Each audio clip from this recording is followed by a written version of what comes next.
Good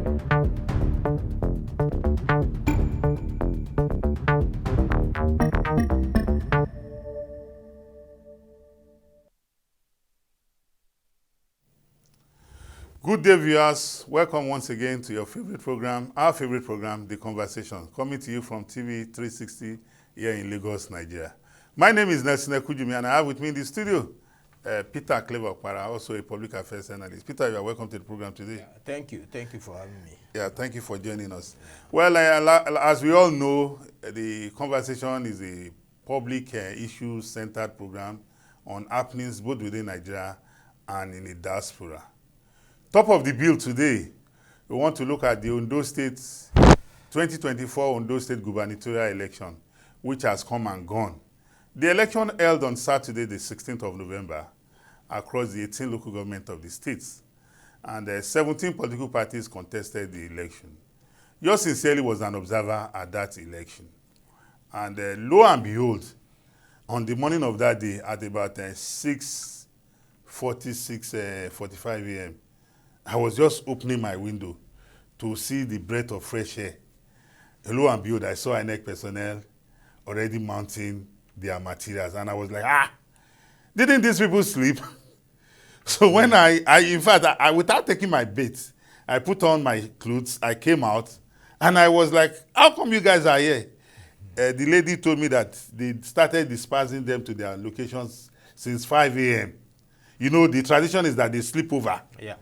So he said, as at this 6:45, that if I get to their rack, that's the World Distribution Center, that I will not meet anybody. That everybody has been. That was in Akure South. And on the day of election, that was on the day of election. And from reports gathered across the state, there were no polling units. The state had 3,900 plus polling units. There was no polling unit that by 8:30 a.m., election didn't commence. And they brought the beavers machine, they brought the voter, the ballot papers, Forms, form and everything. So for me, looking at that election, and so about 24 hours or thereabout, INEC announced the winner of the election. And as it is traditional in this climb, when people lose the election, they start crying foul. Even those that are participating on paper. And why do I say those that are participating on paper? In almost 50% of the polling units across the state, you had only the PDP and the APC party agents present. You hardly find party agents of other 15 political parties. And just some days back, I heard in the news that the Labour Party gubernatorial candidate was crying foul, and I was like, crying foul for an election you didn't take part. Because how you know the seriousness of a party and its candidate for election is their representation at the polling station. So if you don't have a representation at the polling station, on what basis? And the PDP earlier after the result was announced said she was studying the results, only for the National Publicity Secretary, like has become the tradition, to say they are rejecting the result. This is the worst election in history. You know. So for me, Nigerian politicians can never change. Yeah. Actually, I don't know the Labour Party candidate you said rejected the result or whatsoever. Otherwise, what I read was that the Labour Party candidate accepted the results. And I think I heard the reason that he congratulated the winner. And he said that it was the former presidential candidate, P2B, and Nigerian Labour Congress that ruined his chances. Because if you remember very well, I heard that. up to the eve of the election, they were in court. Yes. You know, maybe he was in, P2B has another faction of Labour Party or whatever he was supporting for that governorship. Yes. So they were in court up to the eve of that election, when the appeal court now affirmed the person that stood at that won the primary, that won the imaginary. And at the end of the day, he won 1,000 and something votes. And he, in fairness to him, he said, yes, these people ruined my chances. They made it impossible for me to score any impression in that election. But having said that, PDP is traditional. Like, if you recall very well, before the election, we were on this studio. And we rightly said it is going to be an affirmation. Yes, absolutely. And that was what it turned out to be. Yeah. And you couldn't have gotten anything different. Because if you look at what happened, except you are not on ground, except you are wired differently, you would have known that it was a contest between APC and APC. PDP was not there. There was a time PDP ruled Ondo State. But if they are fair to themselves, they would acknowledge the fact that as a party, they barely exist in Ondo State today. So they couldn't have won any election. Rejecting the results is traditional with PDP since they lost power. Since they lost power, it is about any election where they perform badly. INEC has conducted the worst election in history. Any election where they win is that the best election. So I don't think we have to pay so much heed about their rantings. I take it as the ranting. But by and large, the governorship election in Ondo State was very predictable. And I know deep in the minds of the opposition, they know that they lost the election even before the fair and square. Yes, even before the conduct, because they hardly existed in Ondo State. And again, Peter, one thing I want to do at this stage is to congratulate the people of Ondo State for ensuring that the election was peaceful. Because across the 18 local governments of the state, even though, I was there for almost a week, and we just woke up on the morning of the election and coming out to the streets were deserted. You had police roadblock. You had soldiers mounting roadblocks. You had civil defense, Nigerian Security and Civil Defense Corps manning roadblocks. And it was such that if you don't have any business being on the road, you are told to go back. And the people of Ondo, unlike in some other states that I've witnessed, the level of trekking that they won't be, maybe they were going to vote or some other thing, was very, very minimal.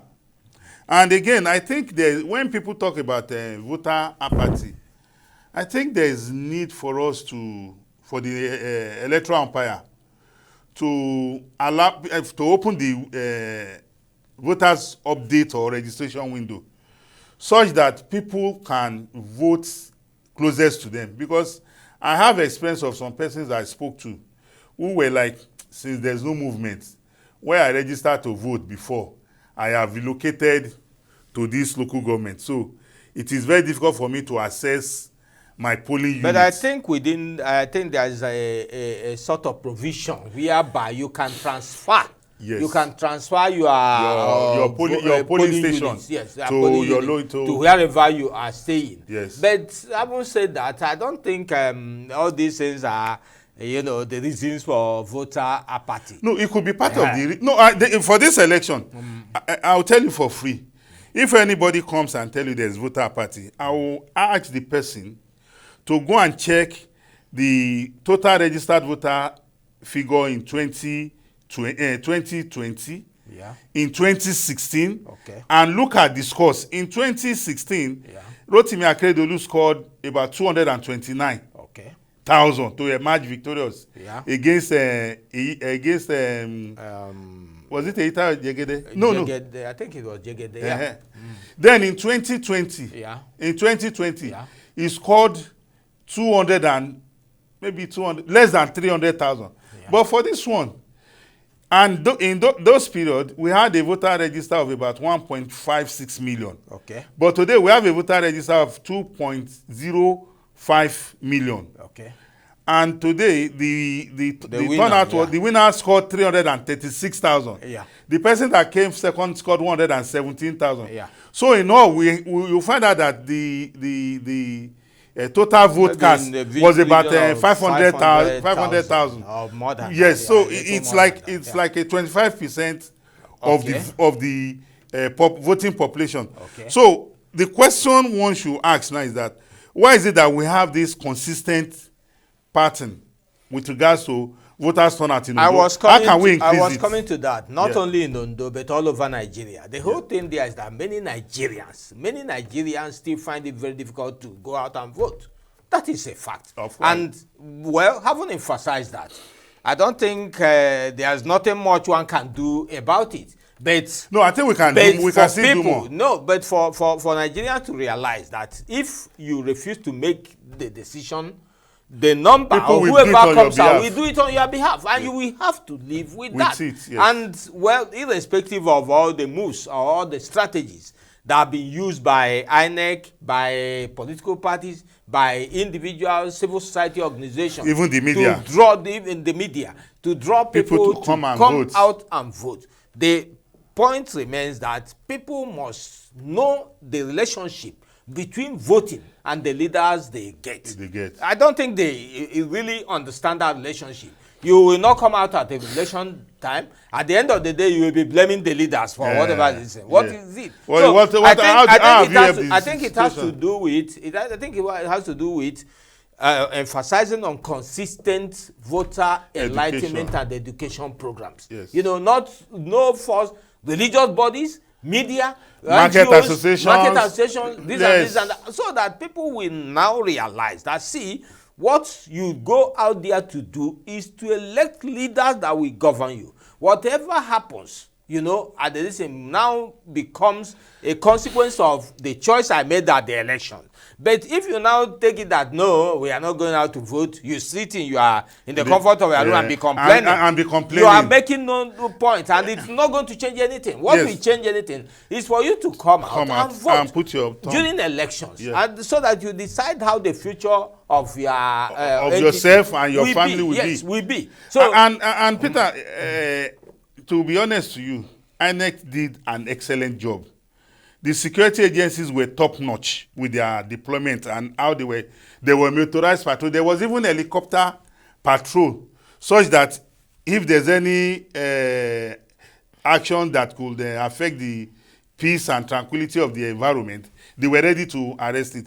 But one thing we cannot run away from, Peter, is that over time, people continue to throw mud at the electoral umpire. And I was on a program, and somebody was saying, people don't have trust in INEC. I said, how do you want INEC to earn your trust when you are not interfacing with INEC?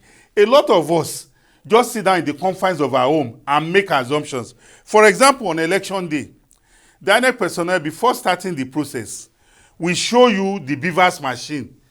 That, look, there's nothing on it. Everybody will see that it's empty. It will tell the party agents, we are here with 900 ballot papers. At the end of the exercise, the INEC presiding officer will now take the beavers again and calculate how many people have been accredited. You know, the beavers is for accreditation. Like I monitored the polling unit. At the end of the voting, accreditation and voting, he now punched the beavers machine. The beavers machine brought out 115. That 115 were accredited. So he now started the accreditation, the sorting and counting of ballots. Party A scored this, Party B scored this, Party C scored this, Party D scored this. By the time we finished the sorting, and we now calculated the scores of the parties, it tallied with what was on the beavers. When he checked his ballot paper, it tallied with what he brought, that we have exhausted 115, we have so number left. And at the end of that exercise, he entered the results into a form ECAT. And the party agents, you know, appended their signature, including... You see, no need going... No, it's for the education of our viewers. What we must understand is this. Even if you get angels to come and conduct election in Nigeria, the person that lost or sees himself as losing will criticize the angels and damn them that they conducted the worst election. To be fair, if you study the history of electioneering in this country, the present INEC is on top of the game. Absolutely. And they are going through very meticulous process to make sure that the process is free, fair, and credible. Yes. And of course it is. Most of the reactions you get condemning INEC are pre-recorded reactions. And that is very, very, there's nothing you can do about it. People will continue. INEC is the worst. It's very easy to say. But none of them have sat down to say, okay, let us now go and even engage this thing to know whether engage them or even prove that they didn't do a good job. At the end of the day, nobody is they won't do that. It's just that statement. Yes. When you make it, you shout. Yeah, you get a lot of people to shout. Yes. And at the end of the day, you think. But let me tell you, since the era of Atahiru Jega to the present, INEC has been undergoing very system. And I wonder whether where you can get a best electoral process. I wonder. Maybe forget about the advanced countries. The advanced countries have so many things working for them. No, even we saw elections just held in America. Yes, we saw but when you come to the challenges, the processes up to the time of declaration of result, I wonder what else anybody could do as to improve election in Nigeria. It has been there. INEC has been on top of the game. But the problem is that everybody that loses election, especially those that find out that maybe their own electoral fate is sealed, maybe by their actions or whatever, will continue to look for blaming INEC. I was even, maybe quickly, I just read the other man, what do you call it, Obasanjo the other day. No, Peter, we're talking about the INEC chairman should go. Peter, and I now say this was the same Obasanjo when Nigerian population was about 80 million that wrote the election result where a presidential candidate scored 24 million. That's the Yaradua they say. You can't Peter, imagine. We'll come to former President Obasanjo. Okay. Well, on the conversation today, we want to congratulate the good people of Ondo State and all the stakeholders who participated in the election, as well as the winner, Governor Lucky Aiyedatiwa, that the outcome of that election is a testimonial to the victory of the will of the people. The will of the people prevailed at the end of the day, and we can only thump our chests and say kudos to all of us. And we want to use this medium to call on the victor to see the victory as a victory for all. It's a victory to develop Ondo State. It's a victory to move Ondo State further for the good of us all. Well, this is, ladies and gentlemen, this is where we want to call it a wrap on this first stanza of the program. We'll go on a short break. We'll be right back. Please continue to watch the conversation coming to you from TV 360 here in Lagos, Nigeria. We'll be right back. Please stay tuned.